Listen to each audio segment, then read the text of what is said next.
everybody. This is 1,257 days, and I think I need to, we'll stick with doing this day by day, and all the really fine details, like the exact date, will come out. The truth will come out. So we're counting right now 1,257, and lots of news, lots of breaking news again today. So let's see if I'm on. Make sure that I can see comments. If you have any questions. Yeah. So first things, first I just want to say, Happy New Year. Happy 2024. And we have started off with a bang. With a bang. And, last year I looked at what I was talking about. Team Fine Richard Halliday had decided on 2023, and it was called the Year of Truth. 2023, a year ago, we were saying it's going to be the Year of Truth. And sure enough, those stones have just popped right on out. And it's for all to see that Richard's case is connected undeniably with the August 3rd, which is Dallas Hart's birthday, 2019 Walmart mass shooting.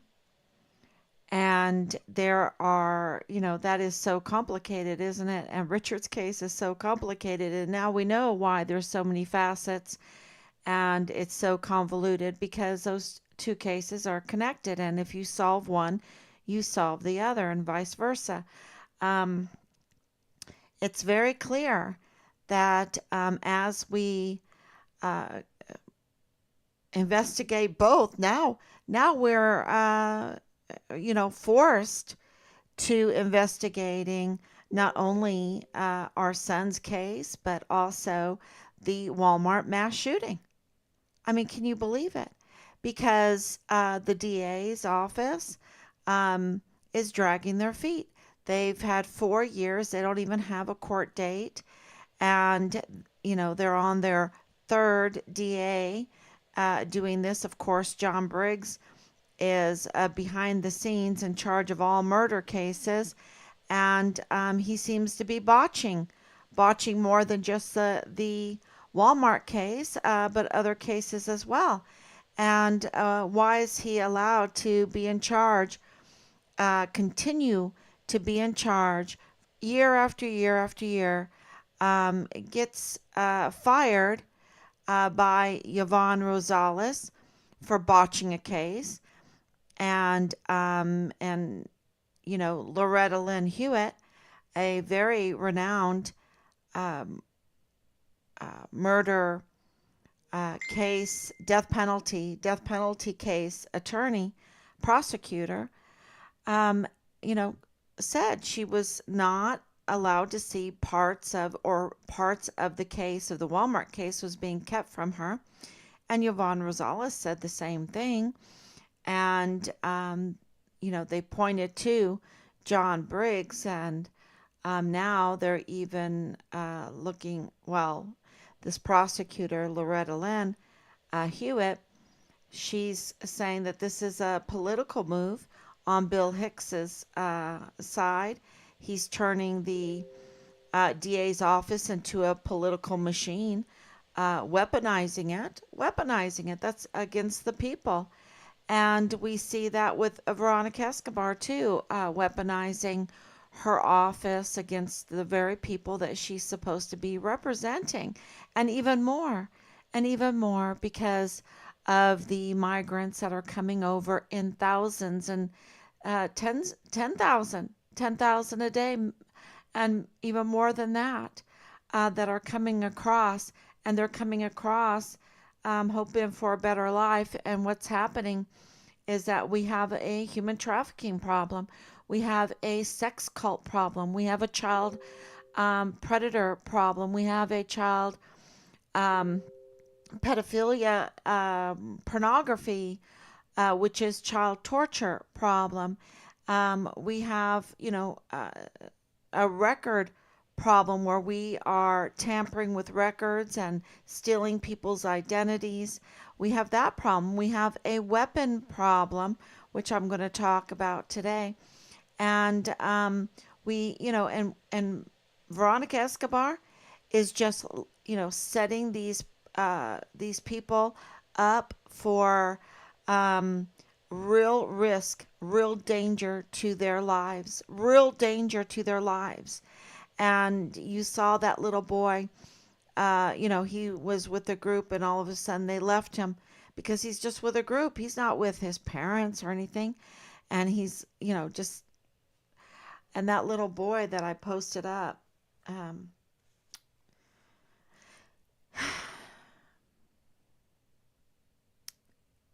you know, just heartbreaking, absolutely heartbreaking. And the evil of our agencies and representatives right now, and also our military, because don't forget those intake centers, they're supposed to be on a secure military base, but even DES, the chief of security of Fort Bliss, admitted that they were unsecure, that they had a security problem, that the intake centers were not safe places. It was really, really bad over there. That Richard was just good food, a good meal for the coyotes. That the leadership didn't want another Guian situation. So let's continue. Let's not worry about the security of Fort Bliss. Let's bring on the party girls. Let's bring in the migrants. Let's continue the narcotics trafficking. Let's continue the weapons smuggling. Let's continue the human trafficking, the pedophilia, the sex cults, the uh, pornography, the child pornography, which is child torture. Let's not secure our military bases. Let's not secure the intake center. Let's not do what we can to, give them their safety. Millions and millions of dollars, billions of dollars, and we are just a mess. We're just a mess. Is It's so disgusting. And what I'm about to tell you, the breaking news. We have breaking news with the law enforcement agency has confirmed now that they in and we have the record. We've turned in the record um, that in 6 days, okay, in 6 days, and I'm going to talk about Lilani Hart. 6 days. 6 days. 6 days. Six is the number of man, right? That's so appropriate for Lilani Hart. Um, 666, 6 days. Yeah, that's all it took. That's all it took. So we know that on July 22nd, 2020, she submitted a notarized, and we have it confirmed by the notary, criminal complaint against her husband. She was targeting her husband. They have no peace.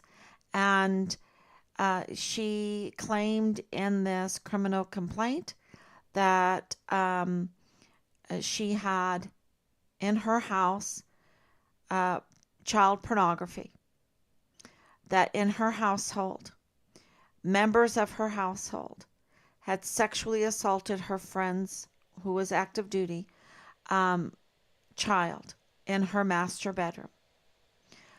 She admitted, confessed that her husband was purchasing or getting weapons illegally. Uh, she confessed that her household was shrouded in incest. Um, Now, this is, and there's more, But she reported these things and, in this notarized criminal complaint to the CID. And Tavita Nusa, the CID agent at the time that she was having, rolls in the hay with, um, coached her. This is seemingly coached her into how to get that report accepted by the FBI. Okay. So that case file was accepted by the FBI. And 6 days, 6 days, they said that it was, an unreliable source and she was a liar. There's no truth to it. Okay, so let's just think about this for a minute. The level of crimes here. Number one,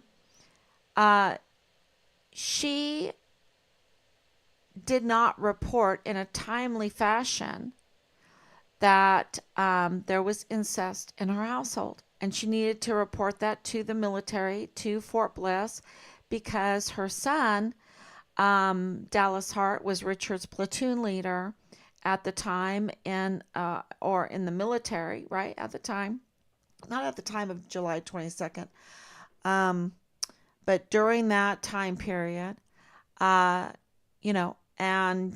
they needed to know that there were claims of incest in her household and child abuse and child sexual assault. She needed to report that right away. You can't just say, oh, okay, I see that kid being raped. Well, I'm just going to wait a year or two. And then, oh, yeah, that kid was raped. That it doesn't work like that. It just doesn't work that way. So there's a failure by her to timely report. She's confessing to it. Now they're saying she's unreliable. She's a liar. This is breaking news. It's in the reports. It's in the case numbers, incident numbers. So, why is she not arrested? Why is she not arrested? Because one or both of them, James Hart, even Dallas Hart, and more, because incest is a crime. Child pornography is a crime. These are felony crimes. So why is the law enforcement on paper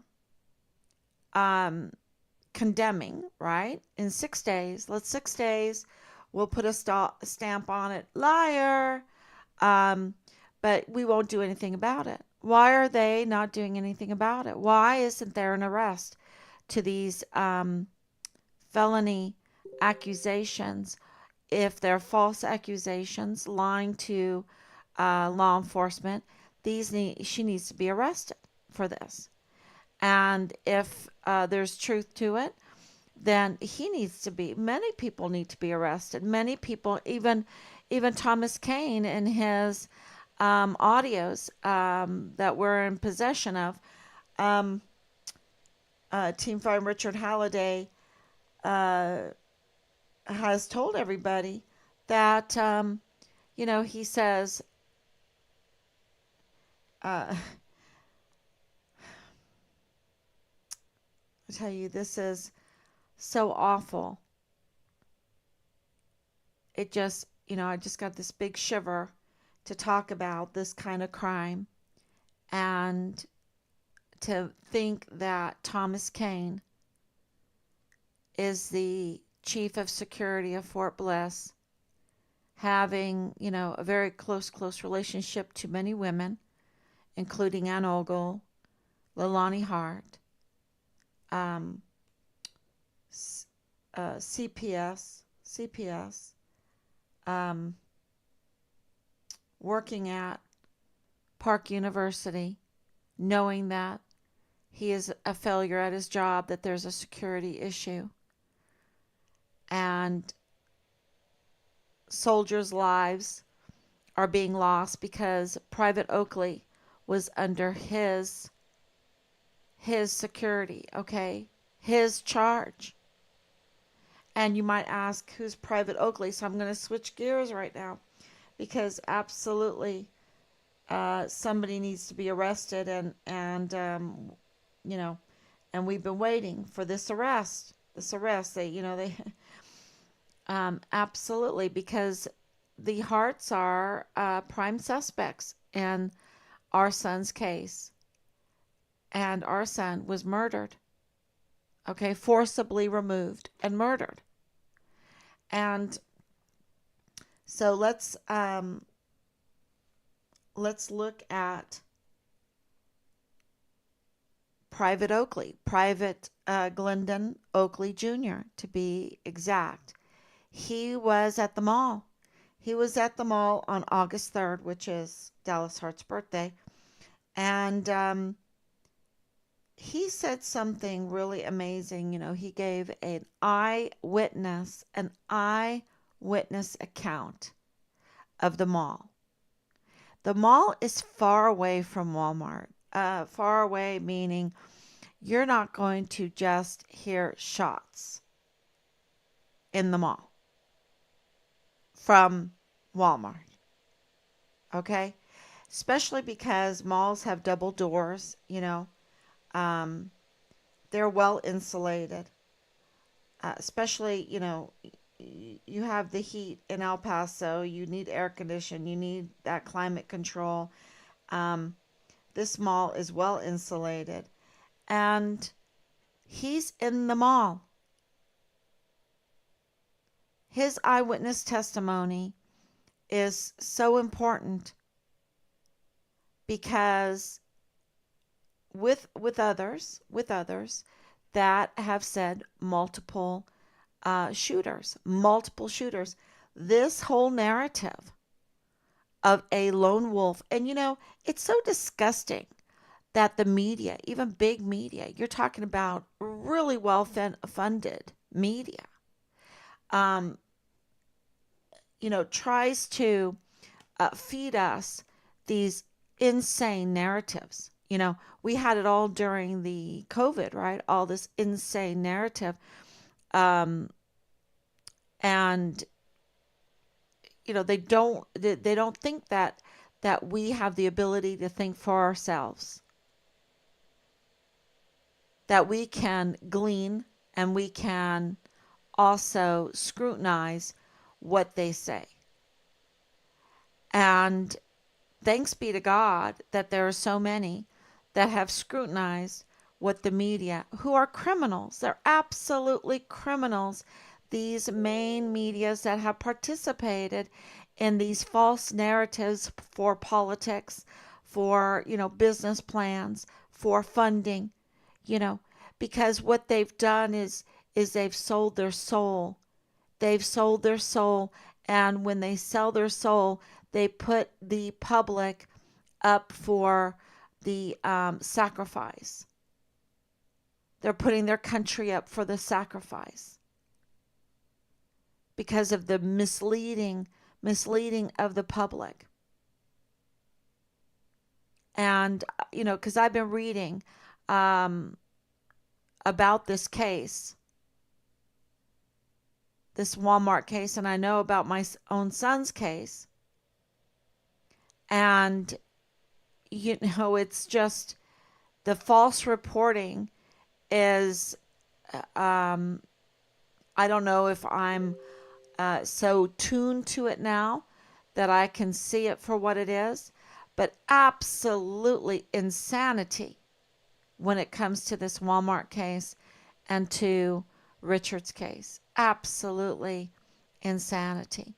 And, well, if they even mention Richard, right? If they mention Richard. So, they're very careful.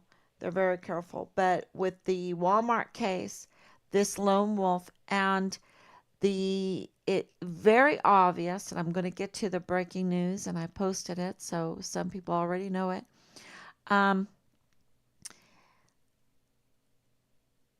Is that Oakley saw more. He saw more. And one of the things that he saw was the mall cops with M4s. Now, we are a military family. We have military connections. When we're going through these articles, um, and especially the one, the inconvenient, let me get it here by Medium, um, who wrote this. Let me go all the way up. It's 22 pages, so you really have to do a lot of scrolling. But David Harrell, inconvenient questions, what really happened in El Paso, the inconvenient questions, right? When you go through this very carefully, especially Oakley's part, well, all of it, it's an A++ article, absolutely, because it's at least authentic. It's at least asking inconvenient questions. It is scrutinizing the incident and putting out the eyewitness accounts of what happened on that day, August 3rd, 2019, at the Walmart and at the mall and in the parking lot. And what was the response? And why is it that the law enforcement are pressured then? Because I absolutely feel like they're pressured. They're so pressured to act politically and to change the narrative very quickly. There was such a quick response to this Walmart mass shooting that people question the quick response. And with these mall cops, these mall security guards having M4s, okay? We are a military family. You say M4 and to a military family, and they're like, no, they didn't. They didn't have M4s. Yeah, Oakley said they had M4s.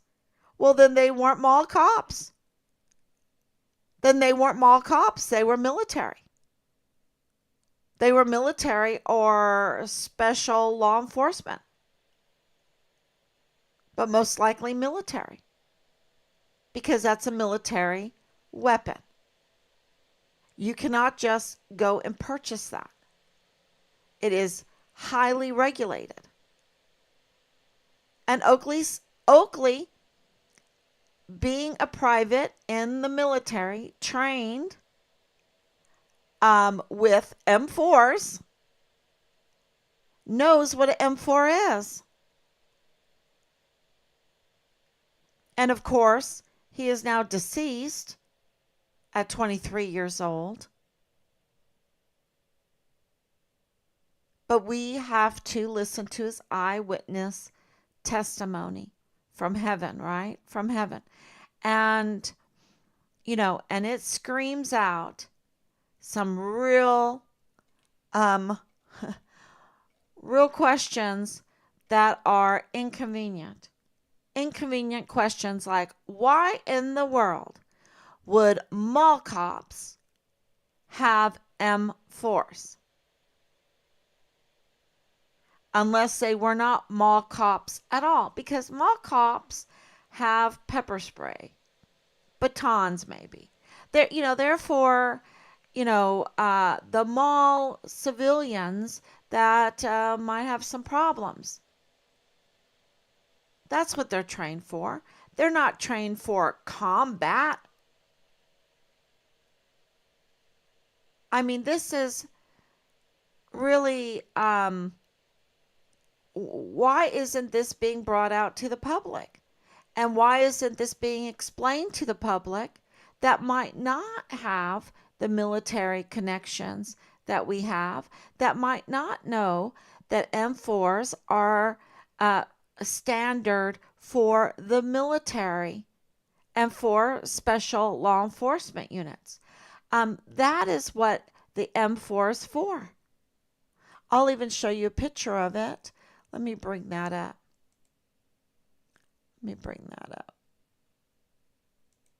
Let's see if I can bring that up.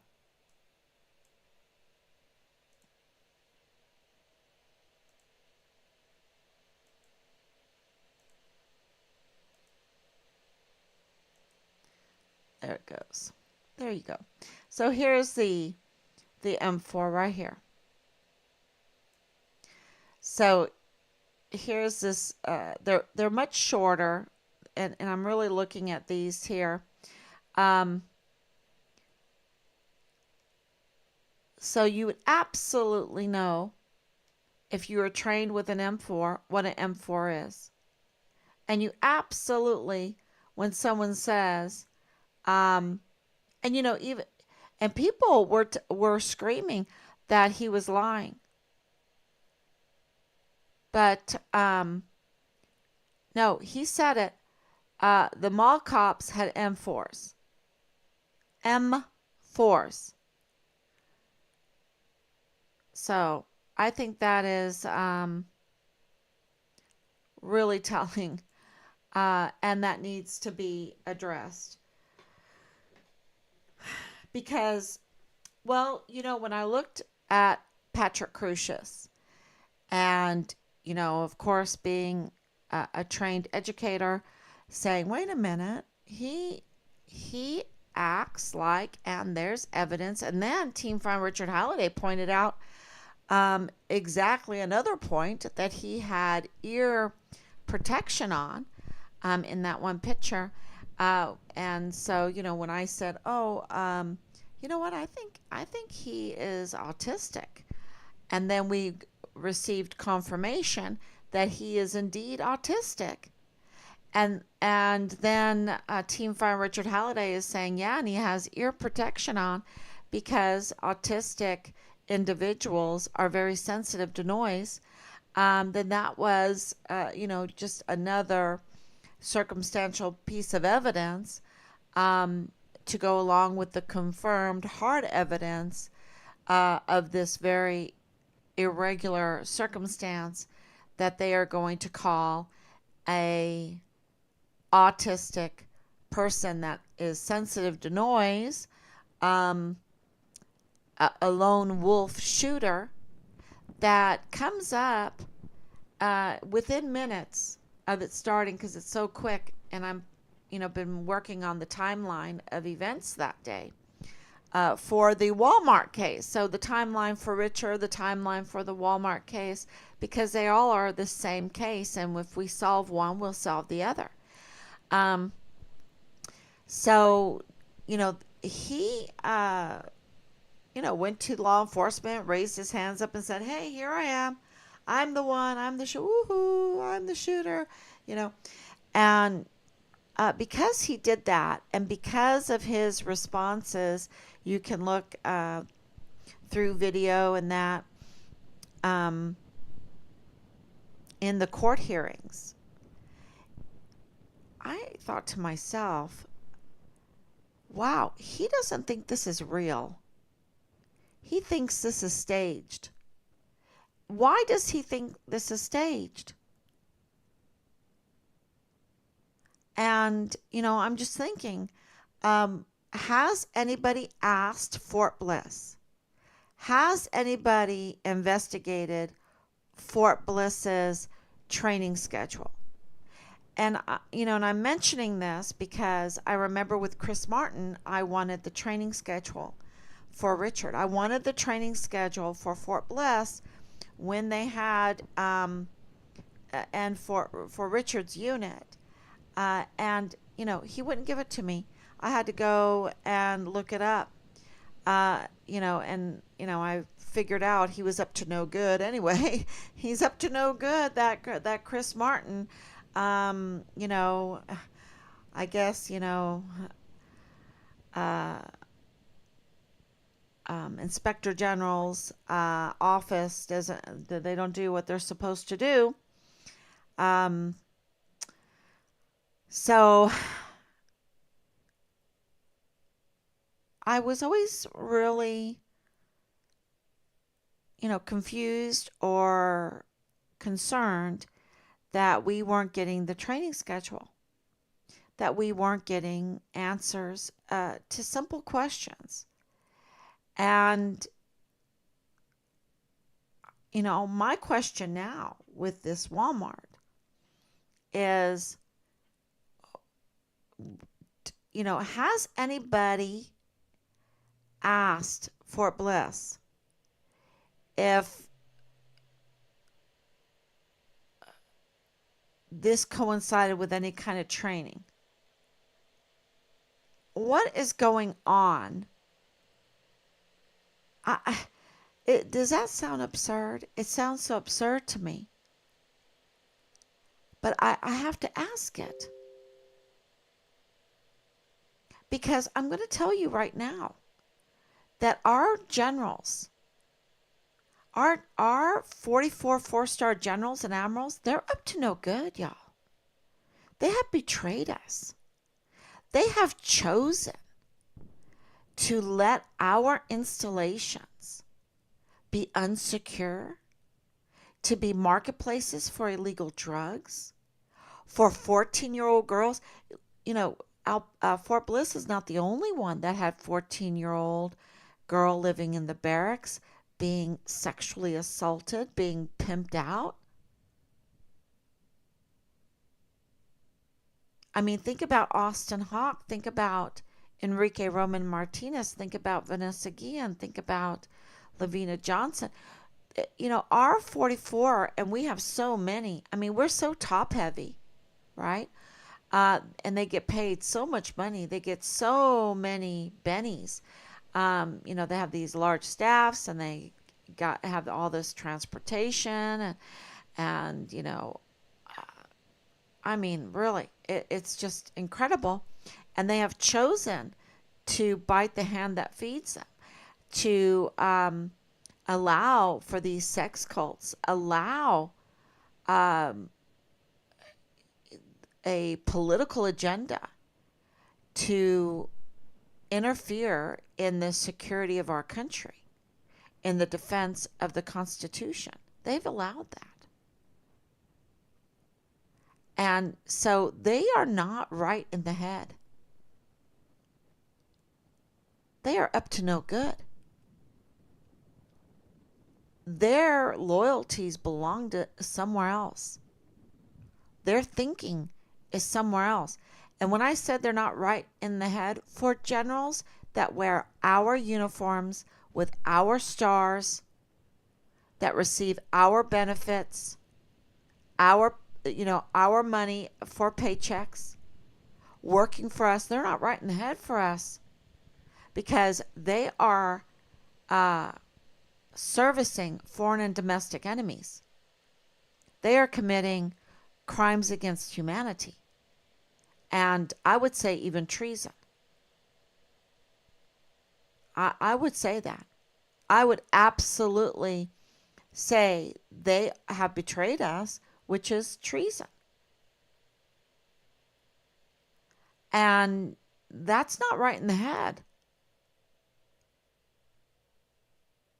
And so are they capable of manipulating a training, of having evil intentions for training? Because they have evil intentions for the barracks. They have evil intentions for the pedophilia, for the child pornography, for the 14-year-old girl that is found living in the barracks. They have evil intentions for the security of our military installations. They have evil intentions for our migrant intake centers. They have evil intentions for these migrants. Because if they didn't, they have everything that is needed at their fingertips to secure our installations, including the emergency intake centers, and making sure that standard operating procedures that we have there on the books are followed to have integrity and honor and dignity for whoever steps in their jurisdiction. They have it all. They have the judges, they have the JAG, they have secretaries, they have weapons, they have security guards, they have our troops, our volunteer sons and daughters. There not one migrant that steps on Fort Bliss should be raped. Not one. And if that happens, there needs to be severe accountability, severe punishment for whoever is a perpetrator. And it wouldn't happen. And our barracks should be a place, quote, where our soldiers want to live. It should be a place where they want to live. And that is not the case. And we have mall cops carrying M4s, M4 rifles. No. Absolutely, they are not mall cops. Why were they in mall cops' outfits? What is going on? Why did these people get targeted at those that died and those that were injured? Why were they targeted? What was the political? Why did they weaponize our military to carry out? This is absurd talk here. Absurd. But I want to know why our military trained and organized a mass shooting in El Paso.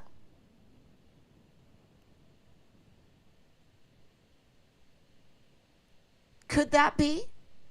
Is it just so crazy and absurd like it is? Can you say, no way would they do that?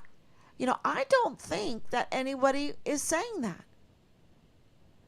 And that is what is an outrage.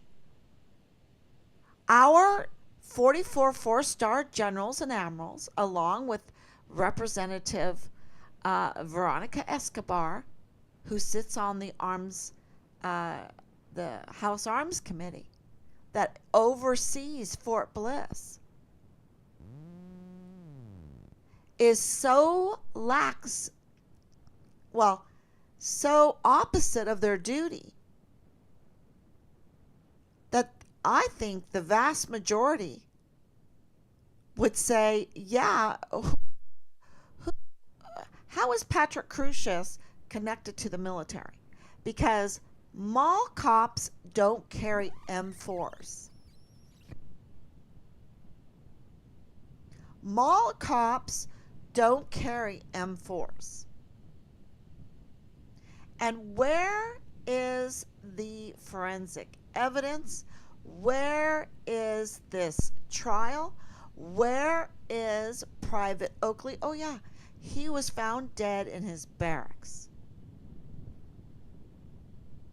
because they can't secure our installations and they can't keep our service members safe. And did he just conveniently passed away at the age of 23? Beautiful, handsome man at his peak. Well, not even his peak yet. Full of vim and vigor. His peak is like 30. For women, it's like 20, right? Absolutely full of vim and vigor, energy galore. Potentiality. The height of, or coming into the height of his potentiality. Started anyway.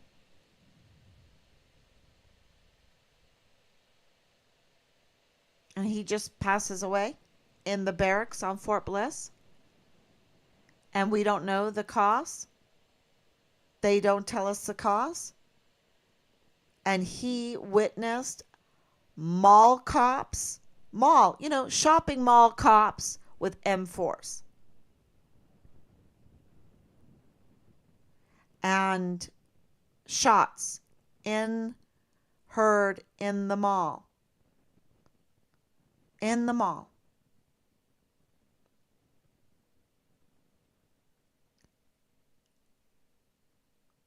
It just, it seems so absurd what I'm asking, but I have to, because this case is connected to my son's case, who is missing and murdered, forced off of Fort Bliss, forced out of his barracks, no security. And the man in charge of his security says he's a good meal for the coyotes. And he hasn't been arrested? He hasn't been charged with obstruction of justice? Not answering open records requests? Not being transparent? Not, tampering with evidence? Is he tampering with evidence? Because he's in charge of all of the CCTV footage, the video footage of all the gates. And don't forget the 14-year-old girl that was living in the barracks that he was allowing to live in the barracks along with these generals, to be pimped out every night, who knows how many times, watch Sound of Freedom, is absolutely heartbreaking. To be pimped out, to be groomed into these sex cults. That young girl was the stepdaughter of one of his employees. One of his guards. Hey, boss, can my stepdaughter live in the barracks and be pimped out?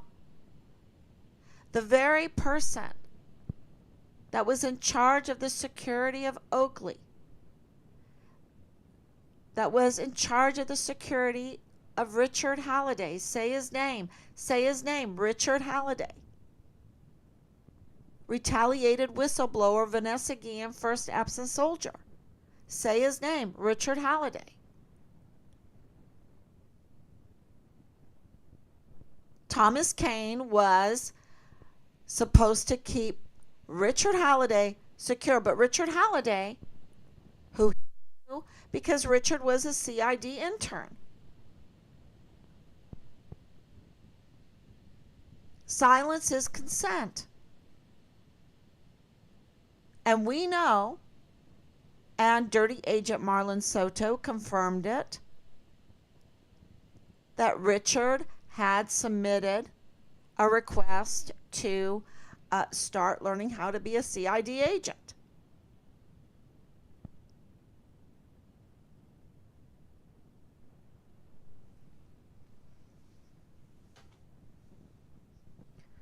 So you've got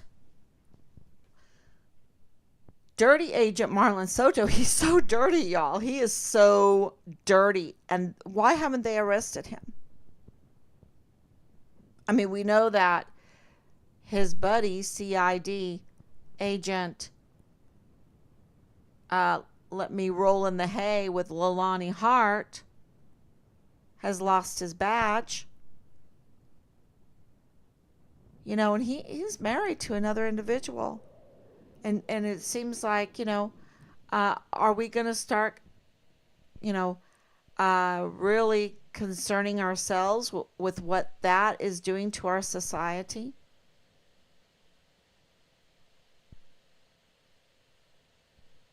Because, Leilani Hart is bragging, hey, I can control the CID.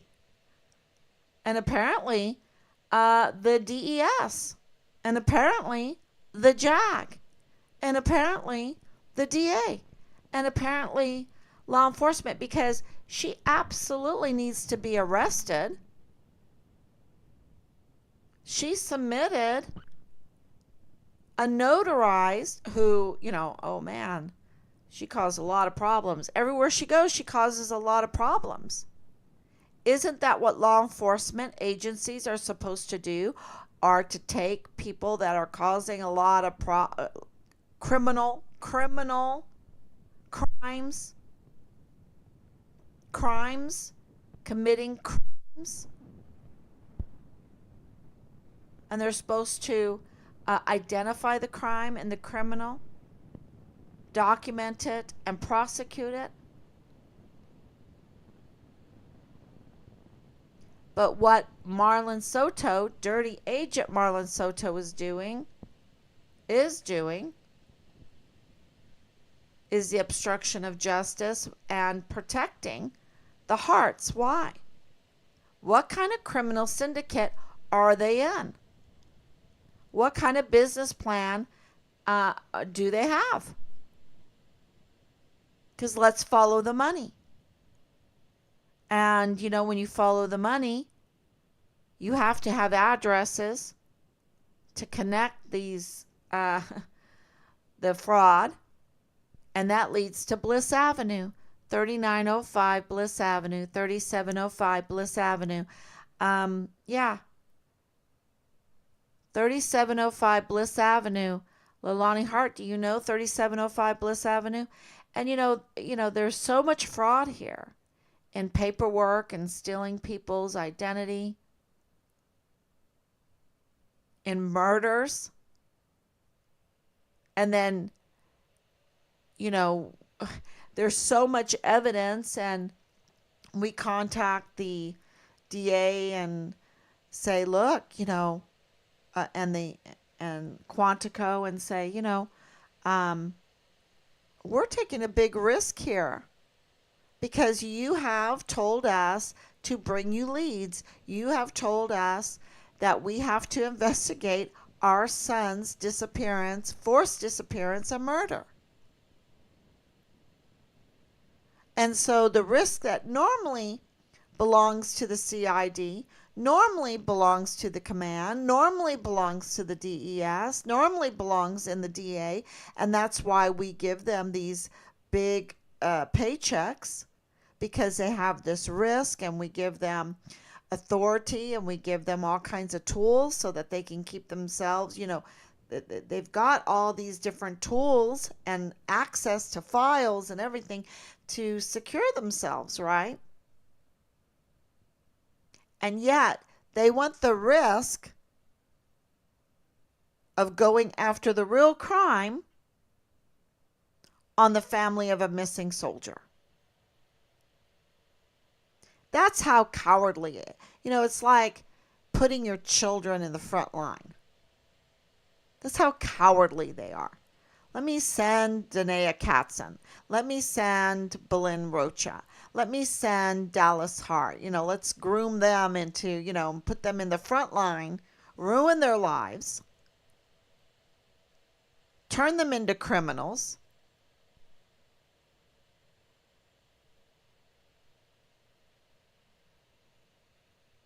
That's how cowardly it's.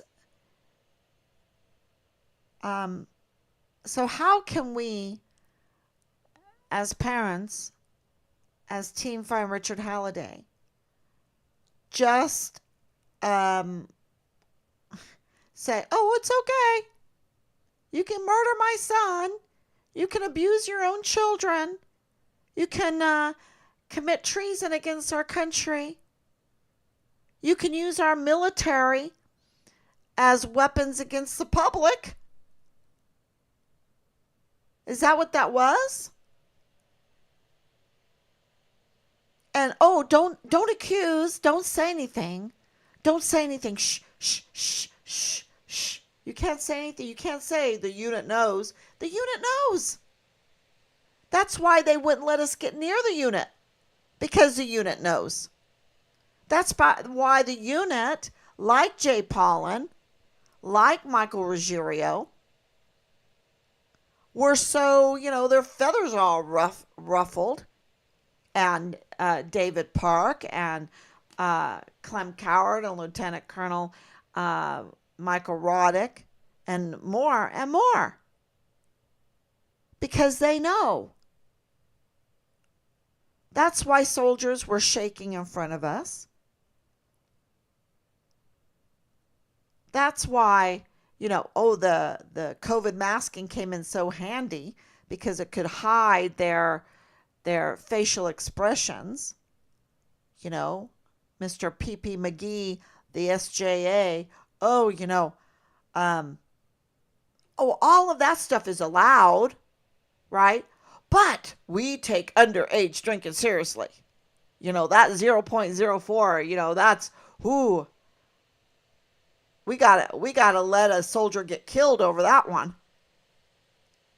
We gotta let him get raped. We gotta let him get dismembered. We gotta let him, get retaliated against, psyoped, whatever, and we're gonna do it to him. We, his command, that are obligated to care for their service members, we're gonna do it to him. We're going to give it to him good because he's messing up our business plan, our politics. That's how, that really, I don't even know if I'm over exaggerating. I think I'm being very restrained on the true nature of all of this.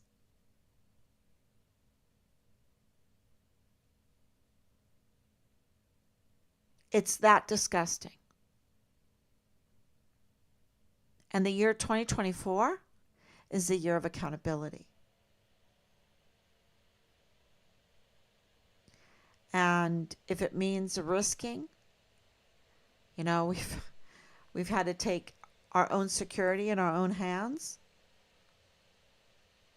and have to do live streams every day, burn the midnight oil.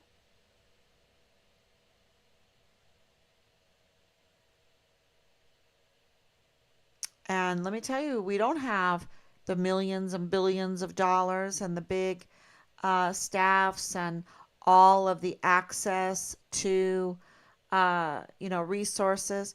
And then you have the institution itself that rises out of the gummed up corruption. And that's how you get the timestamps, and that even with the timestamps being tampered with. So let's look at John Briggs's timeline that I've been working on, going through, and of course it's been the holidays. So this is the second part with the first part that I posted went all the way where they got rid of Yvonne Rosales. Okay, so we know that Jaime Esparza was there for like 3 decades as a DA in El Paso, and we know that Yvonne Rosales was an upset. She was not supposed to win, but she did. And we know that, COVID was right there when all that happened. The politics were absolutely crazy. And she had John Briggs for, in control of all the murder cases, including the Walmart, including Richards. And they were absolutely having problems, so much so that she fired him. She fired him. He was there in that office. Let me see if I can. Oh, for years. I want to say since 1994. I think but anyway, he's been there for a long time, longer than she has. And she fired him. So there were problems. And she voiced it.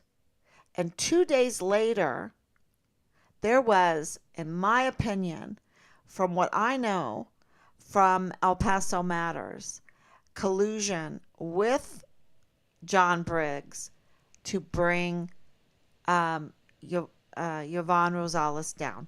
Um, and so 2 days later, El Paso Matters launched a petition against Yvonne Rosales. Now, that was not a coincidence. And timelines really help put all that together to see the reaction, the push and the pull, right? The push and the pull of everything. And so she was really retaliated against, and she lost her position. And Greg Abbott, the governor of Texas, uh, appointed Bill Hicks. Bill Hicks is not elected, he's appointed.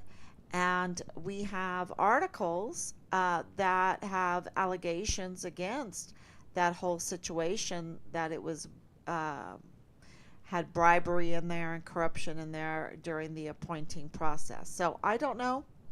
That is for the investigators. That it's all gonna have to be investigated, and we know that Bill Hicks right now is being investigated. We have confirmation that he's being investigated. Why? Um, and it's really noteworthy, I have to remark, that as soon as Bill Hicks came in there, guess who came back? John Briggs. Okay, so so he's back. He's back. He's back. Um, and on December, so that happened on December 14th, 2022. And December 21st, 2022, Bill Hicks was sworn into office. The problem with that is that he didn't fill out his form. Texas requires that the DA or elected officials in these positions, that they sign a commitment form that is an ethics commitment form that says, I have not taken bribes. I'm not on the take. Okay. So that's a short way of saying it. I'm not on the take, and I can be sworn into this office legally.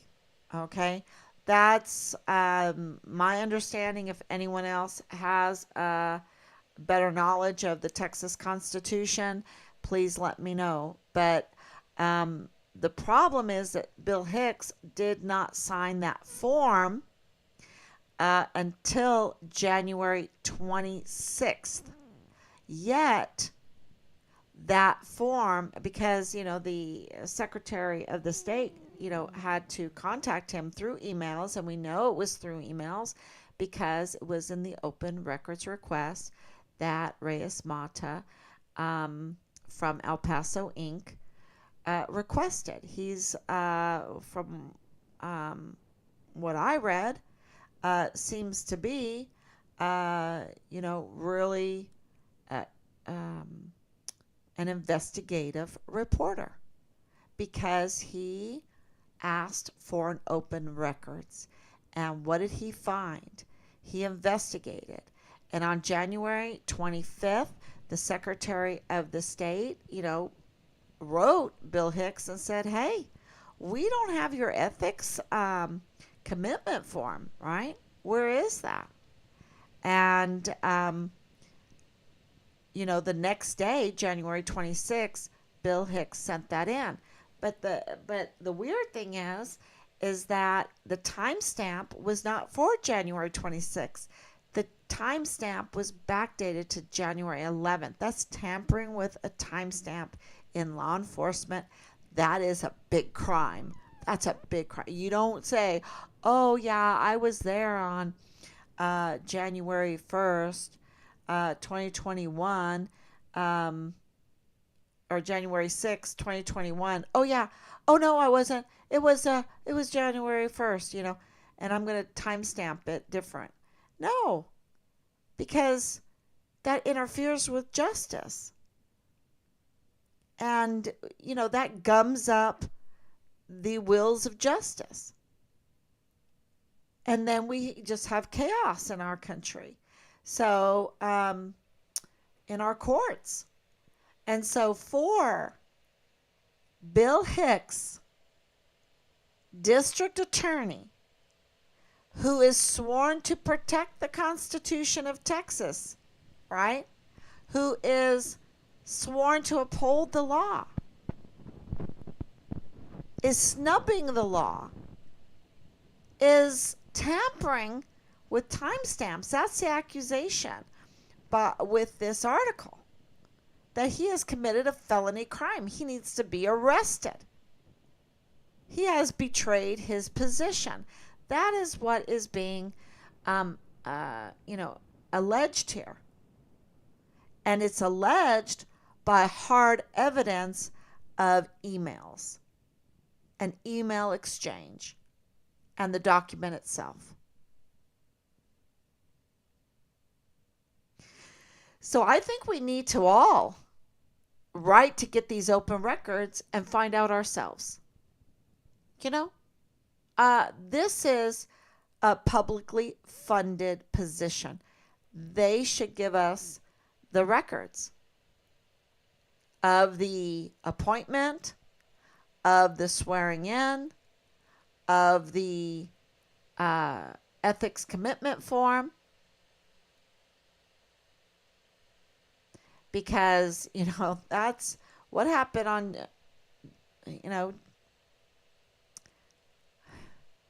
what really happened with Bill Hicks.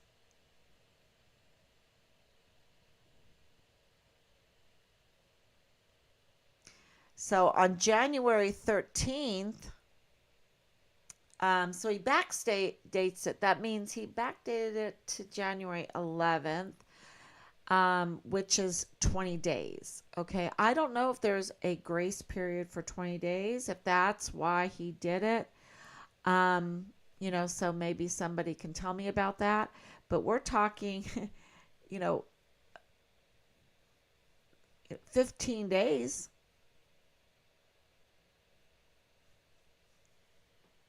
So, something is not right. But on January 13th, Loretta Hewitt was selected by Bill Hicks, hired by Bill Hicks to be the lead prosecutor over the Walmart shooting. And, from her words, it was just a ruse. It was just, like a facade, because John Hicks was really in charge of the Walmart case, and she was not even included in some of the discussions and in the information, the files. And so she got very frustrated. And that is really important information. It's like mall cops with M4s. No, I don't think so. Those were military. They had to be military. Mall cops don't have M4s.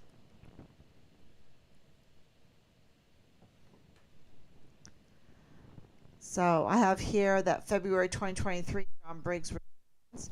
February 10th, DA Hicks disavows efforts by a former assistant DA to prevent a widow of a mass shooting victim from crossing the border.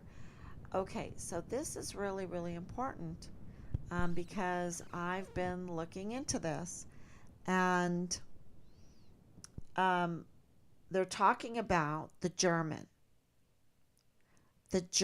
here, Alexander Hoffman. Alexander Hoffman is his name. I think it's Hoffman wrote. So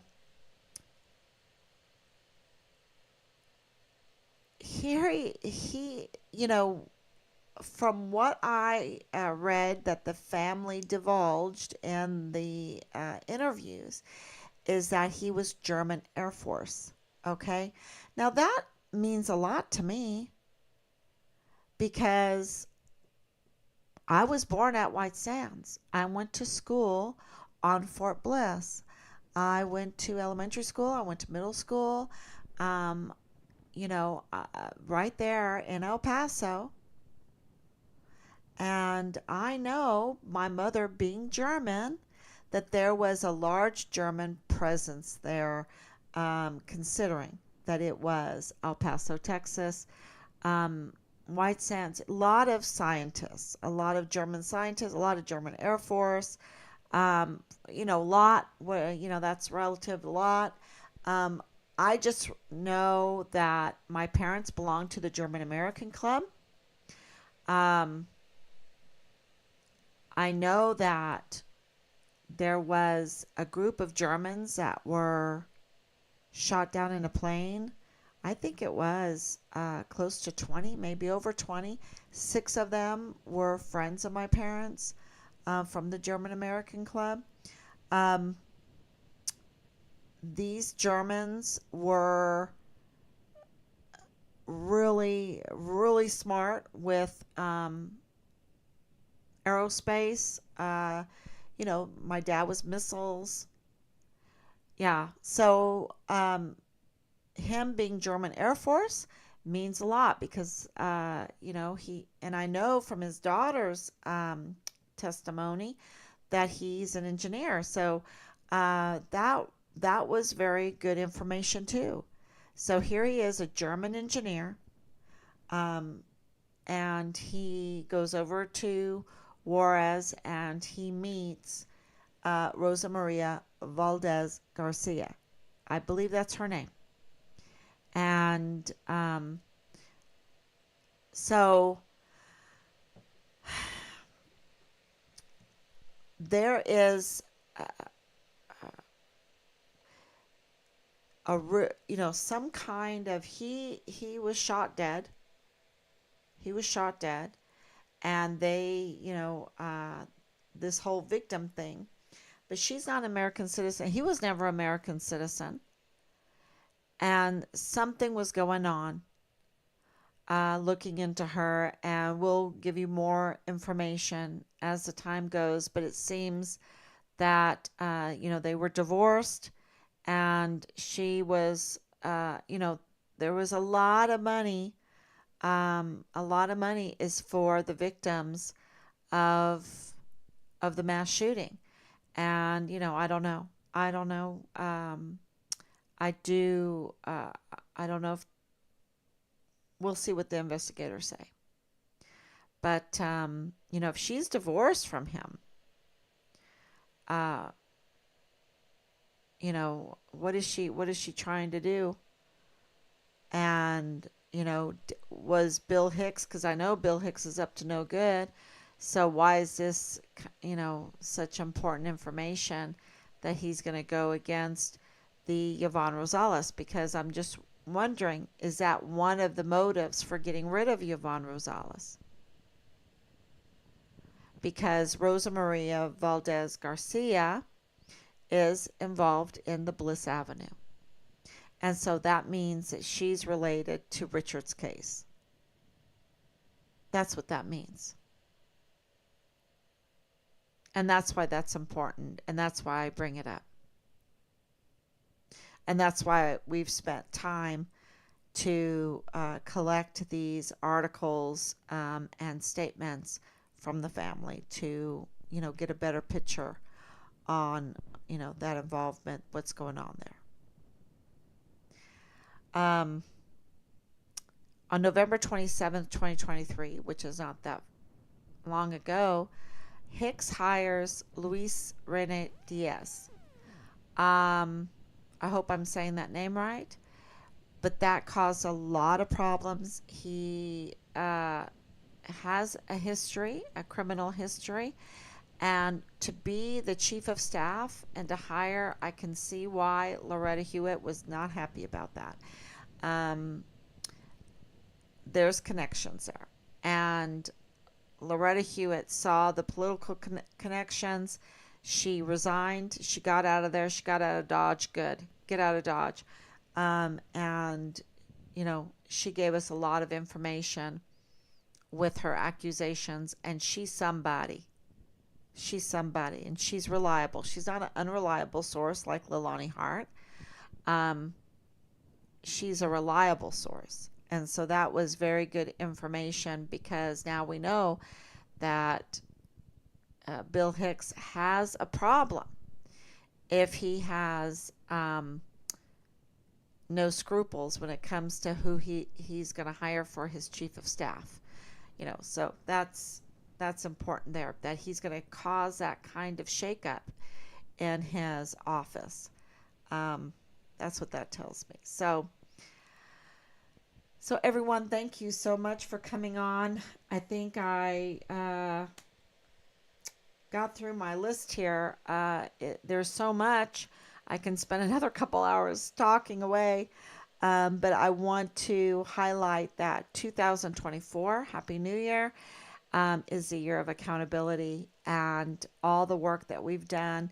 It's paying off, and it's all in God's time. It's all in God's time. Just think, okay, I'm just going to glorify God,